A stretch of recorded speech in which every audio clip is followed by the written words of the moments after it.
저희가 지난 시간 일본의 자동차 업계에 대해서 알아봤습니다. 일본의 자동차 회사들과 자동차 업계는 생각보다 상당한 부진을 겪고 있었는데요. 그것도 한국의 주요 기업들과 비교해봐서 말이죠. 오늘은 한국의 전자산업과 일본의 전자산업에 대해서 비교를 해보도록 하겠습니다. 한국의 전자산업은 여러분들도 다 아시다시피 삼성전자와 SK하이닉스로 대표되는 반도체 산업에 집중되어 있습니다. 하지만 일본은 이 전자산업 자체가 조금 구조가 다른데요. 주요 대기업들은 내수에 치중하고 있고요. 2000년대 중반 한국과의 반도체 치킨 게임에서 패배한 일본의 대기업들은 반도체 산업 자체가 거의 멸절되다시피 하였습니다. 원래 일본의 수출 산업은 자동차와 전자산업 이렇게 양대 산맥을 이루고 있었는데요. 현재 전자산업은 상당한 고전을 면치 못하고 있습니다. 지난 편에서도 말씀드렸다시피 한국과 일본의 경제 상황은 그다지 좋지 않습니다. 모두가 알고 있는 미중 무역 협상의 여파가 현재 몰아닥치고 있는 것인데요. 여기서 또 한 가지, 이번 동영상을 시청하시면서 염두하셔야 할 것이 또 한 가지 있습니다. 바로 2017년과 2018년 반도체 경기가 사상 최고치를 찍었다는 것입니다. 반도체 경기와 업황에 대한 내용은 지난 42편을 꼭 다시 참고해 주세요. 한국의 전자산업이 심각하다는 것은 최근 많은 언론 보도를 통해서 아실 수가 있습니다. 하지만 보도가 잘 되지 않는 일본의 전기전자 산업에 대해서 오늘 한번 알아볼 텐데요. 매출액과 영업이익, 당기순이익을 중심으로 일본의 전기전자 산업의 기업들을 살펴보도록 하겠습니다. 일단 양국의 전자산업 수출 비중에 대해서 알아볼 텐데요. 한국은 반도체 산업의 무려 21%를 차지합니다. 디스플레이도 4.1%로 전자산업이 전체 수출 비중의 25% 이상을 차지할 정도로 엄청나죠. 하지만 일본은 반도체 및 전자부품이 5.1%, 그리고 회로까지 더한다고 하더라도 7.2%로 자동차와 완연히 다른 비중을 보입니다. 이것을 감안하시고 일본의 전자제품 안으로 들어가 보시겠습니다. 자료를 보시죠. 일본의 상장 기업 중 8개 기업을 살펴볼 텐데요. 2000년대까지 세계를 호령하던 엄청난 기업들이어서 이름만 들어도 다 아실 것이라고 생각됩니다. 일단 2019년 상반기 가장 많은 매출액을 기록한 전자제품 생산업체는 바로 히타치입니다. 히타치는 전자제품뿐만 아니라 전기 관련 제품에서도 세계적으로 유명한 기업인데요. 여전히 일본의 전자업계의 자존심이라 할 수 있는 회사입니다. 히타치는 지난해 상반기 4조 5천억 엔의 매출을 기록했는데 올해 상반기에는 4조 2천억 엔의 매출을 기록하며 6%의 하락세를 보였습니다. 영업이익 역시 13.8% 급감했고요. 단기순이익은 1930억 엔에서 1893억 엔으로 작년 동기 대비 1.9% 감소한 상황입니다. 다음은 우리에게 너무 친숙한 기업 소니입니다. 소니는 지난해 4조 1천억 엔에서 올해 4조 엔을 기록하며 매출액 면에서 2.1% 감소했는데요. 영업이익은 지난해에 비해 17.3% 증가했습니다. 그런데 당기순이익은 지난해 동기 대비 14.9% 급감했습니다. 소니가 현재 차세대 게임기 플레이스테이션 5 개발에 들어간 상황이라 비용 증가로 인해 당기순이익이 감소한 상황인데요. 소니는 제조업에서 컨텐츠 산업으로 발빠른 전환에 성공한 회사이기도 합니다. 제조업 분야에서 세계 최고의 점유율을 보이는 이미지 센서 시장에서 내년부터 삼성전자의 맹공이 시작될 텐데요. 앞으로 소니 이미지 센서 사업 분야를 한번 지켜봐야 할 것 같습니다. 세 번째 기업은 파나소닉인데요. 지난해 상반기 4조 엔의 매출을 올렸지만 올해 상반기에는 3조 8천억 엔을 기록하면서 4.1%가량 매출 감소가 일어났습니다. 영업이익은 무려 28.1% 감소했고요. 단기순이익 역시 11.2% 감소하며 기업의 상황이 좋지 않은 것을 알 수 있습니다. 특히 현재 자동차 배터리 부분과 디스플레이 부분에서 적자를 기록했는데요. 자동차 배터리 분야에서 전 세계 1위 업체로 투자를 확대했기 때문에 적자가 커지고 있는 중입니다. 게다가 현재 LG 디스플레이가 처한 상황과 비슷하게 중국발 LCD 쇼크로 인해 디스플레이 부분에서 수익성이 악화되고 있는 중입니다. 하지만 파나소닉 기업 자체가 앞에 두 기업과는 달리 현재는 내수 위주로 전환되어서 전기 배선 등을 설치하는 사실상의 전기 인테리어 업체인 라이프 솔루션즈라는 자회사에서만 수익을 내고 있는 상황입니다. 그 다음은 미쓰비시 전기로 지난해 상반기 2조 1,700억 원의 매출에서 올해 상반기 2조 1,800억 원을 올리며 0.6% 매출액의 상승을 보였습니다. 하지만 영업이익은 전년 동기 대비 9.3% 감소, 당기순이익은 10.8% 감소로 좋지 않은 시기를 보내고 있는 상황입니다. 미쓰비시 전기는 우리에게 잘 알려져 있는 전자제품으로 유명한 회사는 아닙니다. 엘리베이터로 일본 내수 1위에 올라있는 기업이죠. 그리고 이 회사는 일본 방산업체로 유명한 데다 일본 내 인공위성 대부분을 책임지고 있는 것으로 유명합니다. 일본의 막강한 내수로 앞으로도 다른 기업들과는 달리 꾸준히 버틸 것으로 예상되는 기업이죠. 다섯 번째 기업은 후지츠입니다. 2000년대 한국에서 컴퓨터를 조립해 보신 분이라면 이 회사 제품은 한 번씩 다 써보셨을 텐데요. 여전히 일본 최고의 컴퓨터 회사입니다. 후지츠의 매출액은 지난해 동기 대비 0.3% 감소하였는데요. 영업이익은 25.4%, 당기순이익은 21.5% 감소하며 불황의 여파를 고스란히 받아들이고 있습니다. 그도 그럴 것이 컴퓨터 서버 구축을 통한 IT 토탈 솔루션 업체로 변화했기 때문인데요. 서버 등의 제품을 판매하며 운영 지원을 하는 것입니다.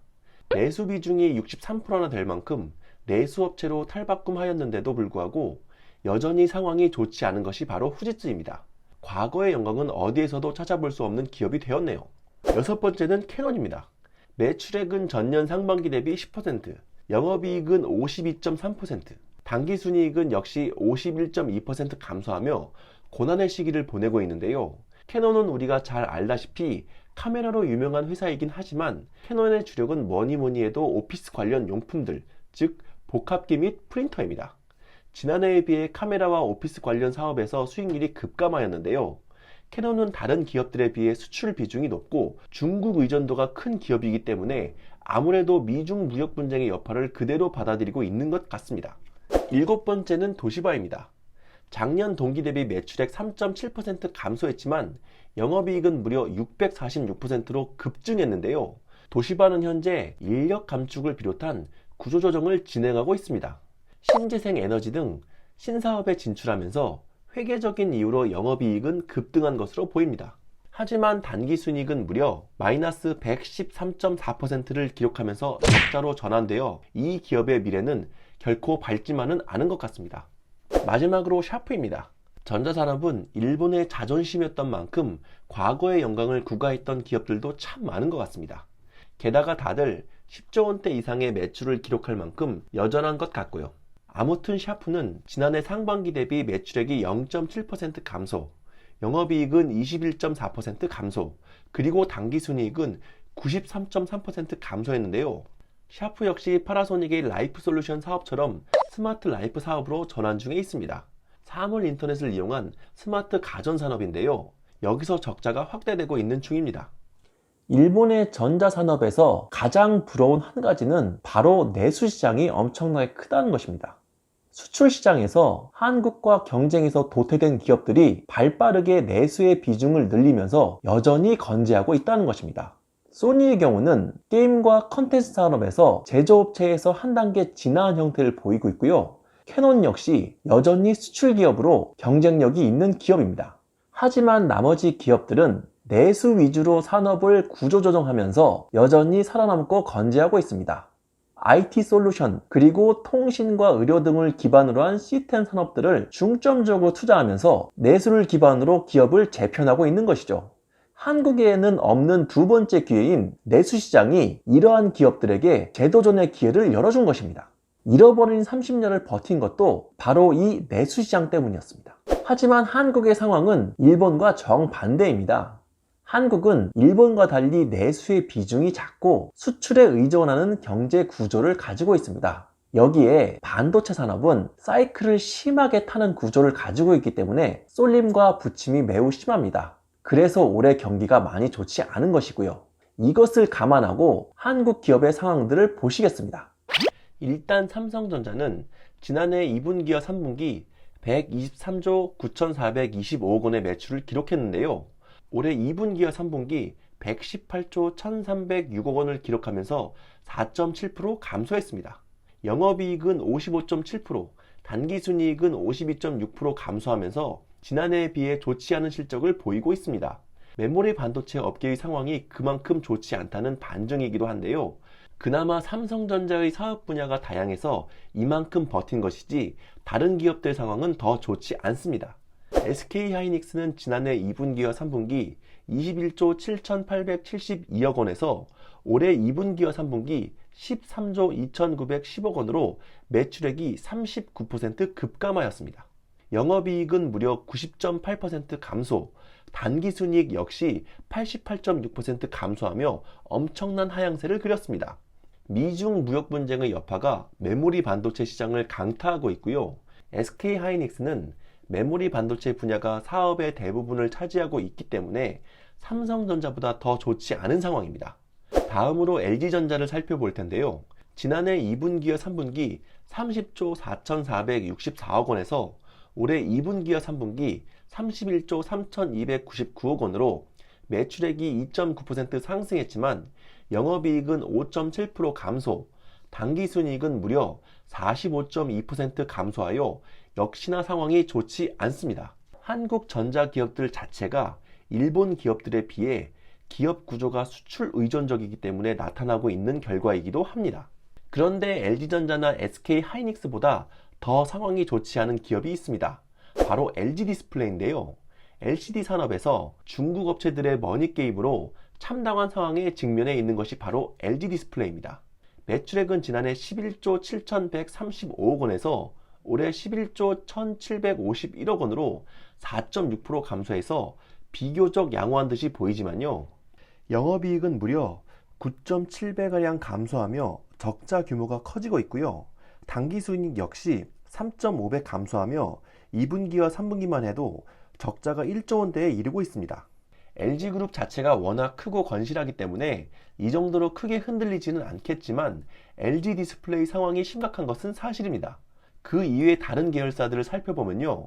삼성그룹의 디스플레이와 전지 사업 분야를 담당하고 있는 삼성 SDI는 지난해 2분기와 3분기 대비 올해 4.2%로 매출액이 증가했고요.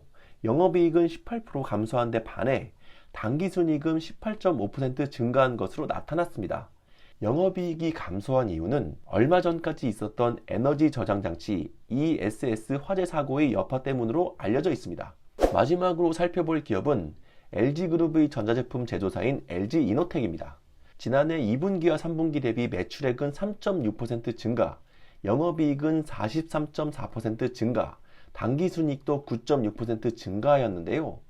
전자소재 부품에서 괄목할 성과를 보이며 미중 무역 분쟁의 한복판에서도 좋은 실적을 보이고 있는 중입니다. LG그룹으로서는 전체적으로 상황이 좋지 않은 가운데에서 어닝 서프라이즈를 내는 기업이 나온 터라 그나마 다행이라고 할 수 있습니다. 오늘은 한국과 일본의 전기 전자 산업에 대해서 간단히 알아봤습니다. 일본은 엄청난 내수 시장을 바탕으로 현재의 불황을 견디고 있는 것이고요. 한국은 미중 무역 분쟁의 불황의 여파를 고스란히 받아내고 있는 것입니다. 하지만 내년으로 접어들면서 반도체 경기가 점차 나아질 것이기 때문에 아마 올해보단 나은 실적이 기대가 되고 있는 것이고요. 저희가 카톡방에서 삼성전자가 내년에 좋을 것이다 이런 말씀을 계속 드리고 있는데요.